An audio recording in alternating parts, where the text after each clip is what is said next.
ఈరోజు అనేక మంది ఇళ్లల్లో పోరాటాలు. భర్తతో భార్య పోరాడుతుంది, భార్యతో భర్త పోరాడుతున్నాడు.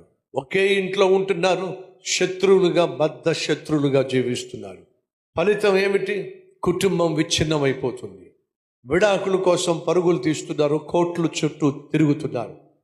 కారణం, సైతాను ఆ ఇంట్లో ఎవరైతే బలహీనంగా ఉన్నారో ఆ వ్యక్తిని పట్టుకొని బంధించి ఇంట్లో పోరాటాలు స్టార్ట్ చేస్తాడు. జాగ్రత్తగా మీరు వినండి. ఈ పోరాటాల వల్ల ఇండైరెక్ట్గా జరుగుతుంది ఏమిటంటే, దావీదు పొందుకోవాల్సిన ఆశీర్వాదం ఆలస్యం అవుతుంది. ఆ ప్రజలు పొందుకోవాల్సిన సువర్ణ పరిపాలన ఆలస్యం అవుతుంది. అలాగే సహోదరి సహోదరులు, ఇంట్లో మీరు పోరాడడం వల్ల, ఇంట్లో మీరు కొట్టుకు చావడం వల్ల దేవుడు మీకోసం దాచిపెట్టిన ఆశీర్వాదాలు ఆలస్యం చేసుకుంటున్నారు. ఈ వాస్తవాన్ని మర్చిపోవద్దని ప్రభువు పేరట మనం చేస్తున్నాం.